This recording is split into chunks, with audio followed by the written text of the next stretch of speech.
Japan, Taiwan, China, Singapore, Hong Kong, Bharat, European યુનિયનના દેશ, USA, મોટાભાગના દેશમાં માર્કેટ ક્રેશ થયું છે અને માર્કેટ ક્રેશ થવાનું બહુ જ સરળ કારણ ડોનાલ્ડ ટ્રમ્પની ટેરિફ નીતિ છે.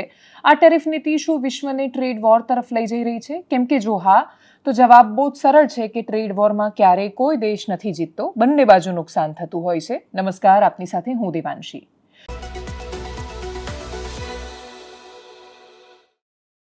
શું દુનિયા રિસેશન બાજુ મંદી તરફ જઈ રહી છે દુનિયા? અને એનો જવાબ સ્પષ્ટ રીતે એટલા માટે ના છે કેમ કે માત્ર શેર માર્કેટની સ્થિતિના આધારે આખું વિશ્વ મંદી તરફ જઈ રહ્યું છે એ કહેવું અતિશયોક્તિ રહેવાનું છે.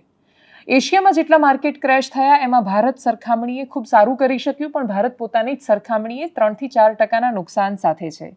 ડોનાલ્ડ ટ્રમ્પની ટેરિફની પોલિસી આવી એના પહેલા પણ ભારતીય શેર માર્કેટ સતત મોટાભાગે કોઈ ન સમજાય એવા અસ્પષ્ટ કારણોની સાથે સતત ક્રેશ થઈ રહ્યું હતું અને એ સતત નીચે પડતા બજારને અનેકવાર એક્સપર્ટ એવું કહેતા હતા કે માર્કેટ કરેક્શન કરી રહ્યું છે. હવે માર્કેટ ખાસું નીચે આવી ગયું છે અને આજે પણ એક્સપર્ટ કરેક્શન કહેશે કે માર્કેટનું તૂટવું કહેશે, એના પર ખૂબ શંકા અને કુશંકાઓની જેમ એને બધી વાતોને જોવાઈ રહી છે. એશિયાની બધી જ બજારો તૂટી પડી છે. યુનાઇટેડ સ્ટેટ્સ ઓફ અમેરિકામાં પણ એટલું જ ભારે માર્કેટનું પડવું એના સમાચાર છે. ચારેય બાજુ અમેરિકાના શહેરોમાં ડોનાલ્ડ ટ્રમ્પ અને એલન મસ્કની નીતિ સામે વિરોધ પ્રદર્શન થઈ રહ્યા છે. દુનિયાભરના દેશોની વચ્ચે એ સમસ્યા આવીને ઊભી છે કે આ મુદ્દામાં એ લોકો નેગોસિએશન કરશે કે રિટાલિએટ કરશે, ચર્ચા માટે ટેબલ પર જશે કે પછી પ્રતિશોધ વાળશે, જે રીતે ચાઇના સહિતના દેશોએ શરૂઆત કરી દીધી. ચીન એવો દેશ છે અને ચીન સહિતના ઘણા બધા દેશોની એવી લાક્ષણિકતા છે, જે અમેરિકાની પણ લાક્ષણિકતા રહી છે કે એ મોટા ભાગે આવા વિષયોમાં ચર્ચા કરવામાં બહુ ભરોસો રાખતા નથી. એ રિટાલિએટ કરે છે, પ્રતિકાર કરે છે. ભારતની નીતિ રહી છે કે ભારત કોઈ પણ પ્રકારનું યુદ્ધ હોય એ ચર્ચામાં ભરોસો રાખે છે.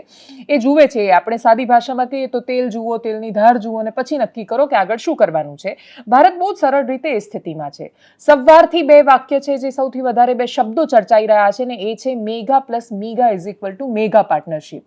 Make America great again. Prime મિનિસ્ટરે જઈને કહ્યું કે તમે મેક અમેરિકા ગ્રેટ અગેનની વાત કરો છો, અમે કહી રહ્યા છીએ મેક ઇન્ડિયા ગ્રેટ અગેન. બંને ભેગા થઈને મેગા પાર્ટનરશિપ કરીશું. એ મેગા પાર્ટનરશિપનું પરિણામ આ છે કે ભારતીય શેર માર્કેટ ચારેય બાજુ લાલચોળ દેખાઈ રહ્યું છે. માર્કેટમાં ઇન્વેસ્ટ કરતા માણસો કે જેણે એવું વિચાર્યું હશે કે 2025માં રિટર્ન મેળવશે, એ લોકોની એપ્રિલ મહિના સુધીમાં અને આ બીજા સોમવાર સુધીમાં સ્થિતિ બહુ જ સારી નથી. આ સ્થિતિ જોયા પછી બહુ સરળ છે એવું નથી કે માર્કેટ ક્રેશ જ રહેવાનું છે, કેમ કે આખી દુનિયાની સરખામણીએ જોઈએ તો ભારતનું શેર માર્કેટ આજે પણ સારું કરી રહ્યું છે. મ્યુચ્યુઅલ ફંડ્સમાં હજી પણ લોકોનો ભરોસો છે, હજી પણ મિડલ ક્લાસ ઇન્વેસ્ટ કરે છે અને એ મિડલ ક્લાસના કારણે જ માર્કેટ ખાસું એવું ટકેલું છે. પણ દુનિયામાં જે રીતે વિરોધ પ્રદર્શન જોવા મળી રહ્યા છે, યુરોપિયન યુનિયનની શું સ્ટ્રેટેજી રહેશે એના પર પણ બહુ બધી નજર રહેવાની છે. અમેરિકા અને EU એ ખૂબ મોટા ટ્રેડ પાર્ટનર છે અને બાયલેટરલ ટ્રેડ થતા હોય, બંને બાજુ જ્યારે વેપારી સંબંધો હોય ત્યારે એવા સંબંધોમાં એક ચોક્કસ અગ્રીમેન્ટ પર પહોંચવું બહુ જરૂરી છે. યુરોપિયન યુનિયનમાં જર્મની સહિતના ઘણા બધા દેશના ફિનાન્સ મિનિસ્ટરનું એવું કહેવું છે કે આપણે ઝીરો ટ્રેડ તરફ જવું જોઈએ જો ટ્રેડ વોરથી બચવું જોઈએ, ઝીરો ટેરિફ તરફ જવું જોઈએ જો ટ્રેડ વોરથી બચવું જોઈએ. ટ્રેડ વોરથી બચવાનો સરળ રસ્તો એલન મસ્કને પણ એવું લાગે છે કે ઝીરો ટેરિફ હોવો જોઈએ. જે દિવસે રાષ્ટ્રપતિ ડોનાલ્ડ ટ્રમ્પ પત્રકાર પરિષદ કરી રહ્યા હતા અને અમેરિકા માટે લિબરેશન ડે છે એવું કહીને એમણે આખી પીસીને સંબોધી પત્રકારોને જવાબ આપ્યા, ત્યારે એમનું કહેવું હતું કે હવે અમેરિકા ટ્રેડ ડેફિસિટ કન્ટ્રી નહીં રહે. ટ્રેડ ડેફિસિટનો મતલબ સરળ છે કે ભારતના વેપારીઓ અમેરિકામાં જઈને જેટલો વેપાર કરી રહ્યા છે, અમેરિકાની કંપનીઝ કે અમેરિકાના વેપારીઓ ભારતમાં એટલો વેપાર નથી કરી રહ્યા. એ બંને વચ્ચેની જે ગેપ છે એને આપણે ટ્રેડ ડેફિસિટ કહીએ છીએ. એ ટ્રેડ ડેફિસિટ અમેરિકા છે અને અમેરિકા આટલા દેશમાં ટ્રેડ ડેફિસિટ છે. આટલા દેશ અમેરિકાની કંપની પર, અમેરિકાની વસ્તુ પર ટેક્સ લગાડે છે અને એની સામે આપણે ત્યાં એટલો બધો ટેરિફ એમના પર નથી લેતા અને આપણે એટલું મહાન બનવાની ટૂંકમાં જરૂર નથી. આપણે એમના પર રેસિપ્રોકલ ટેક્સ, એટલે તમે અમારા પર લગાડો છો એનાથી અડધું અમે તમારા પર લગાડીશું. અને એ હિસાબથી જે રીતે આખી આ ટ્રેડ વોરની શરૂઆત થઈ એમાં ટેરિફ લગાવવામાં આવ્યો. એ ટેરિફ એમ પણ જો જોવા જઈએ તો બાકીના દેશો જે રીતે અમેરિકા પર લગાડતા હતા અને અડધું ડિસ્કાઉન્ટ આપ્યું, એ જોતા ભારતને પણ એ ડિસ્કાઉન્ટ મળ્યું અને ભારત પર લાગેલી ટેરિફ એટલી વધારે અસર કરી શકે એવી પરિસ્થિતિ ન દેખાઈ શરૂઆતમાં. એટલે પહેલા દિવસે જ્યારે આ ટેરિફનું એલાન થયું ત્યારે ભારતીય શેર માર્કેટે આવી પ્રતિક્રિયા નહોતી આપી જેવી સોમવારના દિવસે આપી છે. અને એ પ્રતિક્રિયા દુનિયાભરના બાકીના દેશમાંથી આવેલી સ્થિતિઓના આધારે આવી હોય એ વધારે લાગી રહ્યું છે. યુરોપિયન યુનિયન કે પછી અમેરિકાના સંબંધો તો ખાસા વર્ષો જૂના છે ને એટલે જ એલન મસ્ક પણ એવું કહી રહ્યા છે કે ટેરિફ હોવો જ ન જોઈએ. એલન મસ્ક પોતાની જ સરકારની નીતિઓની ટીકા પણ કરી ચૂક્યા છે. ડોનાલ્ડ ટ્રમ્પ પર પણ કદાચ એ પ્રેશર આવવાનું છે, પણ ભારતીય શેર માર્કેટનું કે ભારતમાં ઇન્વેસ્ટ કરતા એવા લોકોનું શું કે જે ખૂબ નાનું રોકાણ કરે છે. એ લોકો પાસે એવી વિશેષ સમજણ નથી હોતી. એ લોકો ભવિષ્યને નથી આંકી શકતા કે નથી સમજી શકતા. એ લોકો દરરોજ ન્યૂઝપેપર વાંચતા હશે કે કેમ, એને પણ ખૂબ શંકાની જેમ હું જોઈ રહી છું. અને એટલે જ એ લોકો ભવિષ્ય ભાખીને નિર્ણયો નથી કરી શકતા, જેવી રીતે નિષ્ણાંતો બહુ સરળતાથી સલાહ આપીને જતા રહે છે. ઘણા બધા લોકો એટલે આજે પણ તમારે શું કામ 20 રૂપિયા દિવસના ઇન્વેસ્ટ કરો, એવી રીતે મહિનાના 600 રૂપિયાની SIP કરો, એવી જાહેરાતો એટલે આપવી પડે છે કેમ કે ભારતનો એક વિશાળ સમુદાય એવો છે કે જે પોતાના દિવસના 20 રૂપિયા બચાવીને શેર માર્કેટમાં ઇન્વેસ્ટ કરે છે. એનો ભરોસો તૂટે ત્યારે માર્કેટ પર ખરાબ અસર જોવા મળે છે. અને એટલે જ અત્યારની પરિસ્થિતિમાં સૌથી વધારે એ રોકાણકારોની ચિંતા છે જે રોકાણકારોએ ખૂબ નાના ખૂબ ઓછા પૈસા, મહિનાના હજાર રૂપિયા કરીને, વર્ષના 12,000 કરીને ખૂબ નાનું રોકાણ પણ એમના માટે ખૂબ મોટી બચત એ એમણે શેર માર્કેટમાં કરી હશે.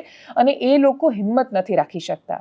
શેર માર્કેટના મોટા ભાગના નિષ્ણાંતોનું, સેબી સાથે રજિસ્ટર્ડ જે માણસો છે એમનું પણ એવું કહેવું છે, અને એ વાત ઇતિહાસ બતાવે છે માર્કેટનો કે સાચી સાબિત થઈ છે કે બજાર જ્યારે તૂટે ત્યારે એ સમય છે ઇન્વેસ્ટ કરવાનો. અને બજાર જ્યારે ઉપર જતું હોય ત્યારે મોટા ભાગે શું થાય છે, બજાર ઉપર જાય, લોકો જુએ કે આને આટલા બધા પૈસા મળી રહ્યા છે, તો એ લાલચમાં લોકો પૈસા નાખે, અને માર્કેટ તૂટે ત્યારે ગભરાઈને પૈસા કાઢી દે. એનાથી ઉલટું જે લોકો કરી શકે છે, જે લોકો સ્થિતપ્રજ્ઞ રહીને માર્કેટને ઓબ્ઝર્વ કરી શકે છે, એ લોકો જ આ તૂટતા માર્કેટ અને આ દુનિયાની પરિસ્થિતિઓના ખોફમાંથી બચી શકે છે. અને એટલે દુનિયાની બદલાતી પરિસ્થિતિ ડોનાલ્ડ ટ્રમ્પની રાજનીતિ સામે, એમની નીતિ સામે ઘણા બધા પ્રશ્નો લઈને આવી છે. ડોનાલ્ડ ટ્રમ્પના સર્કલમાંથી એલન મસ્ક હવે ધીરે ધીરે બહાર નીકળી રહ્યા છે. એલન મસ્કના બહાર નીકળવાથી એમની જે ભારતમાં વેપારી સંધિઓ થવાની હતી એના પર પણ ઘણા બધા પ્રશ્નાર્થ ચિહ્નો મુકાયા છે. ને એટલે જ જે ટેલિકોમ કંપનીઓએ જાહેરાત કરી હતી કે અમે સ્ટારલિંક સાથે કનેક્ટ કરીને સેટેલાઇટ ઇન્ટરનેટ આપીશું ભારતને, એ લોકો પોતાનો પ્રોજેક્ટ કેવી રીતે પૂરો કરે છે, ભારતની સરકાર એને લીલી ઝંડી આપે છે કે કેમ, એની પણ પ્રતીક્ષા રહેવાની છે. ભારત પર ગ્લોબલ માર્કેટની અથવા દુનિયાના વિષયોની બહુ વિશેષ અસર એટલે પણ નથી થતી કેમ કે આપણી પાસે ડોમેસ્ટિક કન્ઝપ્શન છે. અને એટલે જ આપણે ઉત્પાદન કરીએ છીએ. આપણે એટલા બધા લોકો છીએ કે આટલું બધું પ્રોડક્શન કર્યું ને ક્યાં ખવાઈ ગયું, ક્યાં વેચાઈ ગયું એ ખબર પણ નથી પડતી. અને એટલે જ આજના દિવસમાં પણ ટ્રેન્ડ એ રહ્યો કે પર્ટિક્યુલર સ્ક્રિપ્ટની પણ અથવા સેક્ટરની પણ વાત કરીએ તો FMCG માર્કેટ પર એટલી બધી અસર ન જોવા મળી.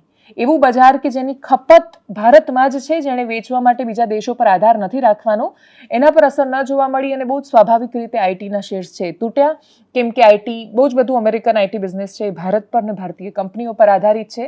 આઈટી સેક્ટરમાં બૂમ આવશે અથવા ડોનાલ્ડ ટ્રમ્પના આવવાથી જબરદસ્ત એને વેગ કે ગતિ મળશે એવી અપેક્ષા જે ભારતીય રોકાણકારોને કે ઉદ્યોગપતિઓને હતી, એને બહુ જ પ્રાથમિક દ્રષ્ટિએ તો બહુ જ સારો આ સમય દેખાઈ નથી રહ્યો એમના માટે. અપેક્ષા રાખીએ કે દુનિયા યુદ્ધની જગ્યાએ સંવાદનો માર્ગ પસંદ કરે. નેગોશિએટ કરતા નેતાઓ અને નેગોશિએટ કરતા દેશો પસંદ નથી આવતા મોટા ભાગે. જે લોકો આમ તલવાર લઈને નીકળી પડે ને એવું કે હૈશો કરી જ દેવું છે ને આમ બથમ બથ ઝઘડી જ લેવું છે, એવા લોકો પસંદ બહુ કરે છે, એવા નેતાઓને લોકો. પણ એ નેતાઓ દેશને ફાયદો કેટલો કરાવતા હોય છે. અને એમાંય જ્યારે ટ્રેડની એટલે કે વેપારની વાત હોય, આમાં કોઈ જ મોટા ભાગે અસ્મિતા કે સ્વાભિમાન જેવા શબ્દો કે વાતો જ્યારે એની સાથે ન જોડાયેલી હોય ત્યારે સંવાદથી સારો કે રૂડો કોઈ રસ્તો નથી હોતો. અને એટલે ચાઇનાએ રિટાલિએટ કર્યું છે, યુરોપિયન યુનિયન નેગોશિએટ કરી રહ્યું છે. અને જ્યારે ચર્ચા ટેબલ પર આવે ત્યારે એ ચર્ચામાં કોણ વધારે સારી રીતે નેગોશિએટ કરી શકે છે એના પર આખી વાતનો આધાર રહેતો હોય છે. આ બહુ જ ટેમ્પરરી અને નવી પરિસ્થિતિ છે.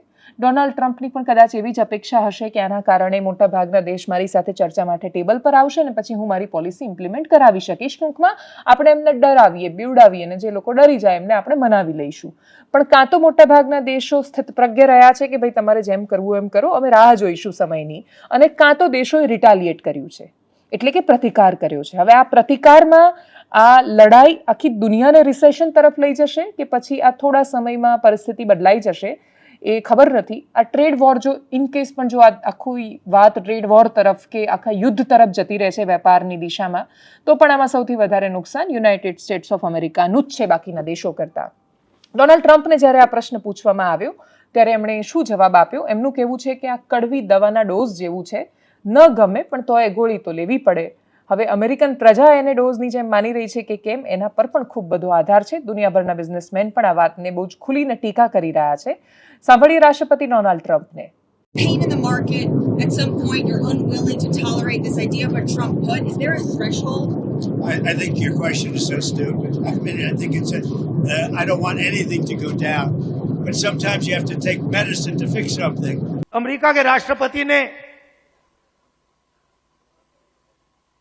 स्टॉक मार्केट की धज्जियां उड़ा दी हैं, देखा होगा, देखा ना? अच्छा, आप मुझे बताइए, आप में से, इस भीड़ में से कितने लोग स्टॉक मार्केट में पैसा डालते हैं? हाथ उठा के दिखाइए।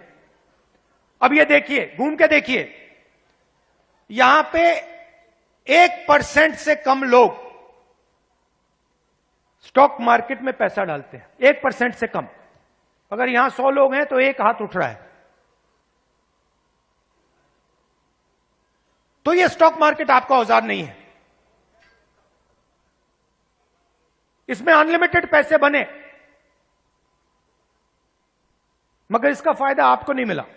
કોંગ્રેસના રાષ્ટ્રીય અધિવેશનના સમાચાર પર જતા પહેલા એવા બે સમાચારની વાત કરીએ જેણે ખૂબ ચર્ચા જગાવી, પણ અડધો અડધો કલાક માટે એ ચર્ચા આજે આખા દિવસનો અથવા મુખ્ય પ્રવાહનો હિસ્સો રહી. એક ચર્ચા હતી કે સરકારે કહ્યું કે ₹2 આપણે એક્સાઇઝ ડ્યુટીમાં પર લીટર પેટ્રોલ ડીઝલમાં વધારો કર્યો છે. આ સમાચાર આવતાની સાથે જ બહુ જ સ્વાભાવિક રીતે બ્રેકિંગ આવે કે પેટ્રોલ અને ડીઝલના ભાવમાં પ્રતિ લીટર ₹2નો વધારો થયો. હવે પ્રતિ લીટર જ્યારે ₹2નો ભાવ વધારો થાય તો સ્વાભાવિક છે કે મિડલ ક્લાસને તો એ ધક્કાને આઘાતની જેમ લાગે. એમને થાય કે જ્યાં બચાવવા મૂક્યા છે પૈસા ત્યાં એ ડૂબી રહ્યા છે ને ઉપરથી ભાવ વધારો થઈ રહ્યો છે, અમે ક્યાં જઈને રોકાઈશું? એ પણ એવા સમયમાં જાહેરાત કે જ્યારે એપ્રિલ 2021 પછી ક્રૂડ ઓઇલનો ભાવ પહેલી વાર આટલો ઘટેલો છે. એટલે આટલો બધો ક્રૂડ ઓઇલનો ભાવ ઘટી રહ્યો છે. દુનિયાના જે બજારો છે એ પણ બહુ જ સરળતાથી પેટ્રોલ કે ડીઝલના ભાવ ઘટાડી શકે એ અવસ્થામાં છે. તો એવા સમયમાં ભારતમાં પેટ્રોલ ડીઝલનો ભાવ વધે શું કામ? અડધો કલાક પછી કેન્દ્રીય મંત્રી હરદીપસિંહ પુરી આવ્યા અને પછી એમણે સ્પષ્ટતા કરી, એમને જેવો પ્રશ્ન કરાયો એટલે કે ભાઈ અમે આ તમારા પર ભાર નથી રાખ્યો, અમે તેલ કંપનીઓ પર રાખ્યો છે. 2010થી પેટ્રોલમાં અને 2014થી ડીઝલમાં કેટલો ભાવ વધારે લેવો કે ઓછો લેવો એ ઓઇલ કંપનીઝ નક્કી કરે છે. સરકારે પોતાનું નિયંત્રણ અથવા હસ્તક્ષેપ એમાંથી દૂર કરી દીધો છે, પણ એમની પાસેથી ટેક્સ કેટલો લેવો એ સરકારના હાથમાં છે. અને એટલે સરકારે કહ્યું કે અમે વધારે ટેક્સ લેવા માંગીએ છીએ. જો સરકાર ઈચ્છે તો ₹2 ભાવ ઘટાડી શકે, પણ સરકારે કહ્યું કે ભાઈ અમે ₹2 ટેક્સ વધારીએ છીએ, તમારે યથાસ્થિતિ રહેશે, તમે જેટલા રૂપિયા આપો છો એટલા જ તમારે આપવાના છે, અમે વધારી નથી રહ્યા. પણ કંપનીને જે ફાયદો થઈ રહ્યો છે ક્રૂડ ઓઇલથી, તો અમે કંપનીઓને પણ ફાયદો નથી થવા દેતા, એ ફાયદો દેશને થવા, સરકારને થવા દઈએ છીએ. સરકાર માટે કમાવવાનો એકમાત્ર રસ્તો અથવા બહુ જ મહત્વનો રસ્તો એ ક્રૂડ ઓઇલ પર લગાવાતો ટેક્સ વેટ છે, અને સામાન્ય પ્રજા માટે પણ બચાવવાનો રસ્તો પેટ્રોલ ડીઝલનો ભાવ હોય છે. એટલે પેટ્રોલ ડીઝલનો ભાવ એ એમના માટે ખૂબ મોટી બચત યોજના બની શકે છે, અને એ જ પેટ્રોલ ડીઝલના ભાવ સરકાર માટે કમાવવાનો રસ્તો બની શકે છે. સરકારનું કમાવવું પ્રાયોરિટી આવે છે. પેટ્રોલ ડીઝલના ભાવને પણ જો છૂટા પાડીએ તો ₹54ની આજુબાજુ સરકારને કોઈ પણ કંપનીને પેટ્રોલ પડતું હોય છે.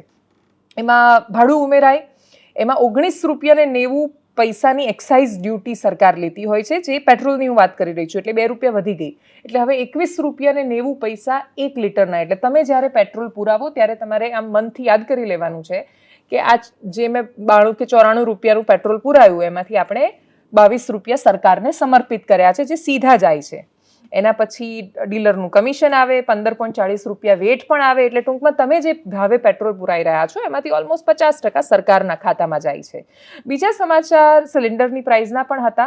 બધાએ કહેવામાં થોડી શાંતિ રાખી કે ભાઈ હમણાં જાહેરાત કરી છે, પણ મંત્રીને એમના મોઢાથી કહેવા દો તો આખી એ વાત સ્પષ્ટ થાય, અને એ સમાચાર સાચા હતા. આવતીકાલથી ગેસ સિલિન્ડરનો ભાવ વધશે, અને અમદાવાદના ભાવની વાત કરીએ તો ₹809 મળતો ગેસનો બાટલો ₹859 મળવા જઈ રહ્યો છે. છેલ્લે 8મી માર્ચ વિમન્સ ડે હતો ત્યારે ₹100 ભાવનો ઘટાડો કર્યો હતો, હવે ₹50 ભાવનો વધારો કર્યો છે. કેન્દ્રીય મંત્રી હરદીપસિંહ પુરીને સાંભળીએ. A notification from the Ministry of Finance saying that the excise rates are going up by ₹2 on petrol and diesel. Let me clarify up front on the record. We've already issued a clarification from the ministry. This will not be passed on to the consumer. The price per cylinder of LPG will increase by ₹50. In other words, from 500 it will go up to 550, and the other one will go up from 803 to 853. Now this is a step which we will review as we go along. As it is, we review these every 2 weeks or 3 weeks, and therefore the excise duty that you have seen increase is not to go on to the consumer on petrol and diesel. As I kept telling you, that excise increase is intended to compensate the oil marketing companies for the 43,000 crore that they have incurred as a loss on the gas part of it. હવે વાત કરીએ કોંગ્રેસના રાષ્ટ્રીય અધિવેશનની, જેનું યજમાન પદ મળ્યું છે ગુજરાત કોંગ્રેસને. ગુજરાત કોંગ્રેસ શું ક્યારેય બદલાશે? હું તો 30 વર્ષથી પત્રકારત્વ નથી કરી રહી, પણ જે લોકો 30-35 વર્ષથી કે એનાથી પણ વધારે સમયથી જર્નલિઝમ કરી રહ્યા છે એ લોકો કદાચ આ હેડલાઇન 300 વાર 3000 વાર લખી ચૂક્યા હશે કે હવે ગુજરાત કોંગ્રેસમાં કોઈ પરિવર્તન આવી જશે. એકવાર તો ગુજરાત કોંગ્રેસે એવું ટાઇટલ પણ આપી દીધું હતું કે બહુ જ બધું વિસર્જન થયું, હવે કોંગ્રેસ કરશે નવસર્જન. ખૂબ સર્જન કર્યા છે કોંગ્રેસે, હવે ગુજરાત કોંગ્રેસ કરશે નવસર્જન. એ નવસર્જન ન થઈ શક્યું. દરેક ચૂંટણીમાં કોંગ્રેસની ટેગલાઇન બદલાઈ જાય છે, કોંગ્રેસની સ્થિતિ નથી બદલાતી. અને એટલે જ એ કોંગ્રેસના કાર્યકર્તાઓના જનૂનને તમારે સલામ કરવી પડે કે કેટલું ગજબ જનૂન અથવા કેટલો જબરદસ્ત વિશ્વાસ હશે કે સતત હારતી પાર્ટીને, એટલે છેલ્લે 1985માં જીતેલી પાર્ટી, એ વાતને આટલા વર્ષ થઈ ગયા હોવા છતાં 4 દશકના ગાળા પછી પણ ગુજરાત કોંગ્રેસનો કાર્યકર્તા એટલે ગુજરાત કોંગ્રેસ પાસે આજે પણ દરેકે દરેક બેઠક પર અસ્તિત્વ છે, દરેકે દરેક ગામમાં આજે કોંગ્રેસના કાર્યકર્તા બચ્યા છે અને નવા, ભલે ખૂબ ઓછા પણ નવા કાર્યકર્તાઓ પણ છે અને એમને ભરોસો છે કે એક દિવસ એવો આવશે કે કોંગ્રેસ ગુજરાતમાં સરકાર બનાવશે. હવે એ એક દિવસ ક્યારે આવશે એ કોઈને નથી ખબર. ગુજરાતના કોંગ્રેસના કોઈ જ નેતાઓ એ વાત શ્યોરિટી સાથે કહી નથી શકતા. પ્રશ્ન પૂછીએ તો કેમેરા સામે કદાચ જવાબ પણ આપી દે તો એમને અંદર ખાને ખબર હોય છે કે ભાઈ ગુજરાતમાં સરકાર લાવવી હવે એટલું સરળ નથી રહ્યું. રાજનીતિ સંભાવનાઓનો ખેલ છે. આજે જેની સામે ચારેય બાજુ વિરોધ પ્રદર્શન થતા હોય, કાલે એની સરકાર પણ હોઈ શકે છે. તમે રાજનીતિમાં કોઈ શક્યતાને નથી નકારી શકતા. આખો દેખીને એવું લાગતું હોય 2024ની લોકસભાની ચૂંટણી એનું સૌથી મોટું ઉદાહરણ છે કે દરેક મીડિયા ચેનલ એવું કહી રહી હતી કે અબકી બાર 400 પાર. શાસક પક્ષ પોતે એટલા આત્મવિશ્વાસમાં હતો કે આપણે 400 પાર જઈને જ રહેવાના છીએ. કોઈએ કલ્પના નહોતી કરી કે 270 પાર નહીં કરી શકે ને બહુમતી સાથે સરકાર નહીં બને. પણ એ પરિણામોએ એટલા બધા નહોતા ચોંકાવ્યા. જો એવી ઘટના થાય કે કોંગ્રેસ ગુજરાતમાં સરકાર બનાવે તો એ વાત લોકોને ચોંકાવી શકે. આ સ્થિતિની વચ્ચે 8 અને 9 તારીખે ગુજરાતમાં મળવા જઈ રહેલું રાષ્ટ્રીય અધિવેશન ખૂબ મહત્વનું છે.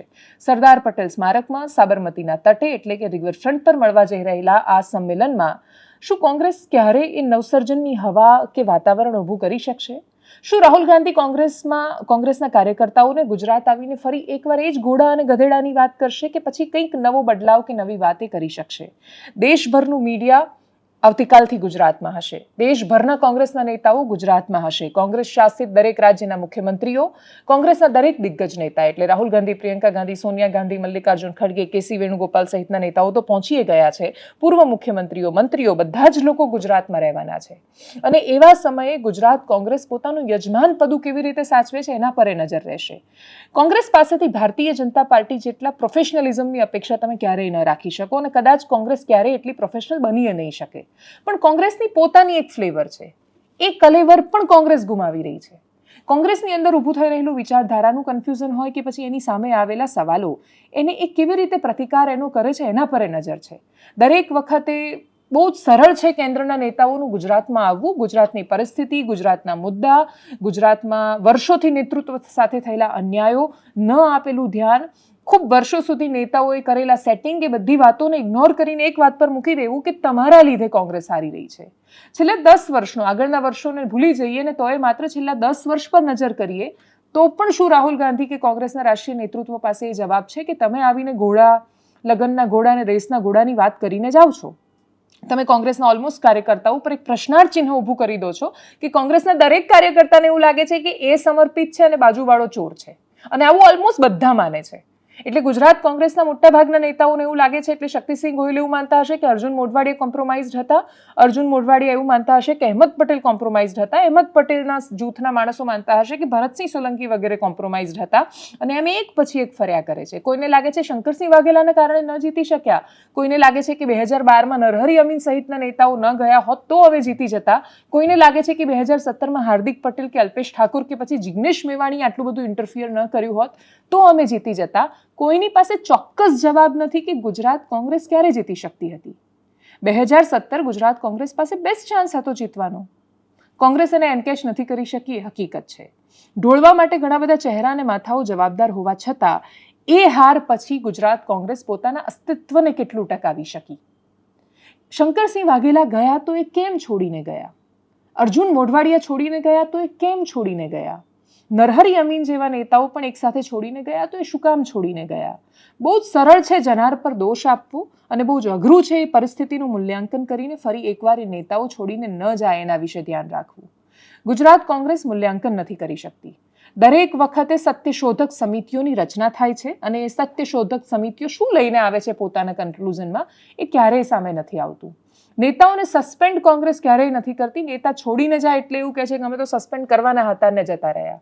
એટલે હાર્દિક પટેલ કોંગ્રેસ છોડે પછી એ ભારતીય જનતા પાર્ટીમાં જવાના હોય એ ખબર હોવા છતાં બહુ જ ખુલીને ટીકા નથી કરી શકાતી.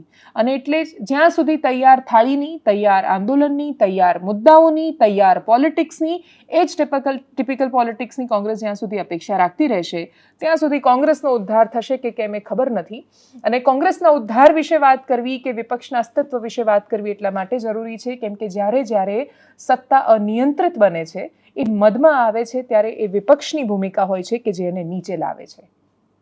કોંગ્રેસના શાસનમાં થયેલા અતિશય ભ્રષ્ટાચારો, એમના પર ઉઠેલા સવાલો, કેન્દ્ર સરકારનું સતત પેલી મિલીજુલી સરકારથી અતિશય એક એવા મદમાં રહેવું અને રાહુલ ગાંધીને 2014 સુધી એવું લાગવું કે કોંગ્રેસને આ દેશે દેશ એમને 7/12માં લખી આપેલો છે અને આ એમની પ્રોપર્ટી છે, એ આ દેશની સાથે કંઈ પણ કરી શકે છે, એક બિલ પાસ કરેલું હોય એ પણ એ ફાડી શકે છે.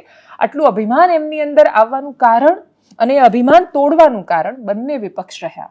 ભારતીય જનતા પાર્ટીના અસ્તિત્વએ જે વિપક્ષની ભૂમિકા 2014 સુધી દેશમાં નિભાવી હતી એવી ભૂમિકા ગુજરાતમાં કોંગ્રેસ કેમ નથી નિભાવી શક્યું? દરેક વખતે વિપક્ષની ભૂમિકા નિભાવવાનો મતલબ એ નથી હોતો કે સરકાર બદલાઈ જાય, પણ વિપક્ષની ભૂમિકા કયા કયા મુદ્દાઓમાં નિભાવી શક્યું કોંગ્રેસ? છેલ્લા 10 વર્ષમાં કયા એવા મુદ્દાઓ રહ્યા કે જે કોંગ્રેસના મુદ્દાઓ હતા ને કોંગ્રેસે પ્રોટેસ્ટ કર્યો ને પછી કોંગ્રેસને એનું શ્રેય મળ્યું હોય? એવા કયા મુદ્દાઓ હતા કે જ્યારે જનતા આંદોલનમાં એમની સાથે જોડાઈ? એવા કયા મુદ્દા હતા કે જે અધિવેશનમાં તમને દેખાશે, જે રાહુલ ગાંધી કે પ્રિયંકા ગાંધીની રેલીમાં ભીડ દેખાય? કોઈ પણ આ નેતા આવવાના હોય ત્યારે બહુ જ સરળતાથી 5-1 લાખ માણસો તો કોંગ્રેસ મેનેજ કરી દે છે. લાખો માણસો જો પ્રિયંકા ગાંધી કે રાહુલ ગાંધીની રેલીમાં આવી શકે તો 5 લાખ જવા દો, 1 લાખ જવા દો, 50,000 માણસો પણ, કોંગ્રેસના કાર્યકર્તાઓ પણ કોઈ દિવસ પ્રોટેસ્ટ કેમ પ્લાન ન કરી શક્યા?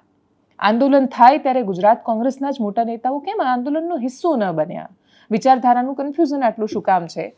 નેતાઓ જ્યાં સુધી એવું માનશે કે આપણી ઇસ્ત્રી જે છે કુર્તા પર કરેલી એમાં કરચલીએ ન પડવી જોઈએ, ત્યાં સુધી જનતા પણ સત્તા પર કરચલી પાડીને એમને સ્થાન આપશે એ અપેક્ષા બહુ જ અતિશય છે, અતિશયોક્તિ છે એમાં. કોંગ્રેસને જોકે પોતાને પણ એટલી અપેક્ષા હશે કે કેમ એ ખબર નથી, પણ એનો આશાવાદ બહુ જ મહત્વનો છે અને એ આશાવાદ એટલો બધો દ્રઢ છે કે કોંગ્રેસના કાર્યકર્તાઓને હવે એવું લાગે છે કે રાહુલ ગાંધીના આવવાથી, રાહુલ ગાંધીના વ્યક્તિગત રસ લેવાથી ચમત્કાર થવાનો છે અને 2027માં કોંગ્રેસની સરકાર બનવાની છે.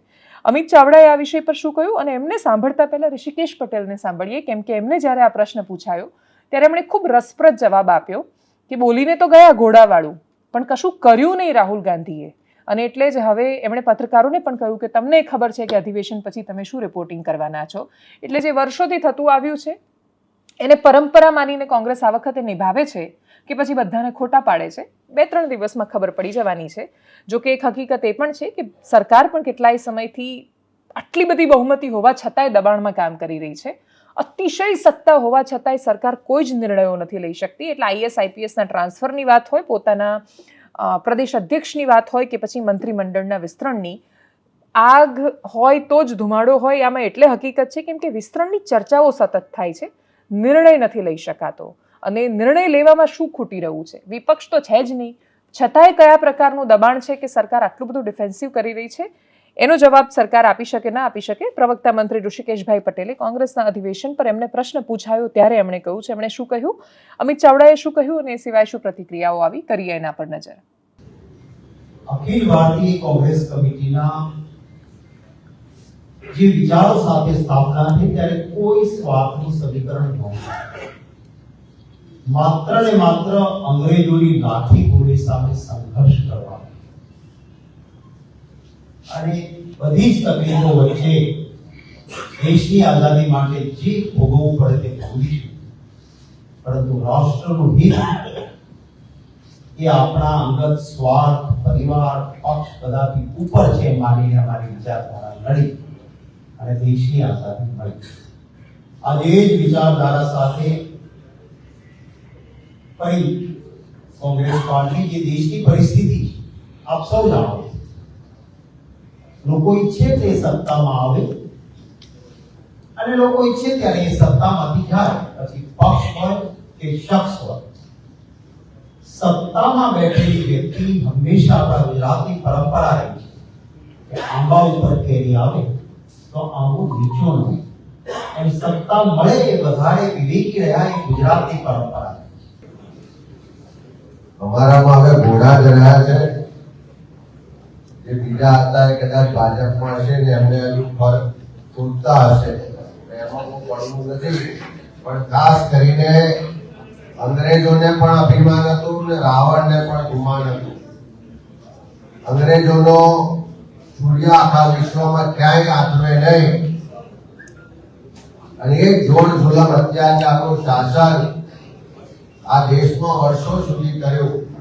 અને એની સામે પણ આ ગુજરાતની પાવન ભૂમિમાંથી ગાંધી સરદારના નેતૃત્વમાં આખા દેશમાં આઝાદીની લડાઈ લડાઈ અને જે અંગ્રેજોનો સૂર્ય આખા વિશ્વમાં નતો આથમતો એ અંગ્રેજોને દેશ છોડવાની પણ ફરજ પડી.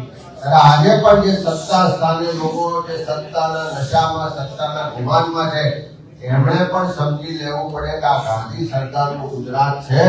આ ગુજરાતના લોકોએ અંગ્રેજો સામે પણ લડ્યા હતા અને નવા અંગ્રેજો સામે લડાઈને ન્યાય પથ પર સંકલ્પ સાથે, સમર્પણ સાથે સંઘર્ષ કરવાની શરૂઆત 8 અને 9 એપ્રિલથી શરૂ થવા જઈ રહી છે. રાહુલ ગાંધી ગુજરાતમાં અધિવેશન કરે કે દિલ્હીમાં અધિવેશન કરે, ગમે ત્યાં અધિવેશન કરે, કંઈ ફરક પડવાનો નથી. ને ગુજરાતમાં તો એના મૂળિયા જ ઉખડી ગયેલા છે. કોંગ્રેસ જેવું ગુજરાતમાં કંઈ બચ્યું નથી. અને ખુદ રાહુલ ગાંધીજીને કહેવું પડે કે અહીંયા 2 પ્રકારના ઘોડા છે અને સ્ટેટમેન્ટ આપ્યા પછી પણ આટલા દિવસ પછી એ બાબતનો કોઈ નિર્ણય ના લઈ શકાતો હોય. કારણ કે કોને ઘોડા ગણવા અને કોંગ્રેસમાં કોને ગધેડા ગણવા, એમના માટે જ એક ઇસ્યુ છે. એટલે જરા આ તો ઠીક છે, હવે અહીંયા આવ્યા અને બેસે ને જોશે આખું એમનું જે આખી મીટિંગ પત્યા પછી તમારું પણ રિપોર્ટિંગ શું આવે જોજો. મેં કહ્યું કે ઘોડા ને ગધેડા જ ઓળખવા મુશ્કેલી પડે એવું. વિપક્ષ તરીકે કોંગ્રેસ કેટલું કામ કરી શકે છે કે કેમ, એના પર તો હંમેશાથી પ્રશ્નચિહ્ન રહેવાનું છે. નાગરિક તરીકે આપણી ચેતના કેટલી જીવતી રહે છે એનો જવાબ આપણી પોતાની પાસે આપણે રાખીએ એવી અપેક્ષા સાથે એનાલિસિસમાં અત્યારે બસ આટલું જ. જો આપ અમને યુટ્યુબ પર જોઈ રહ્યા છો તો સબસ્ક્રાઇબ કરો, ફેસબુક પર જોઈ રહ્યા છો તો ફોલો કરો, અમારા વિડીયોને શેર કરો અને સૌથી મહત્વની વાત, દેશ નાગરિકોથી મહાન બને છે. અને જો આપણે મહાન ભારતના મહાન નાગરિકો છીએ, આપણે પોતાને મહાન માનીએ છીએ, તો રસ્તા પર કચરો ફેંકવાનું બંધ કરવાની કૃપા પોતાની જાત પર કરી શકીએ. નમસ્કાર.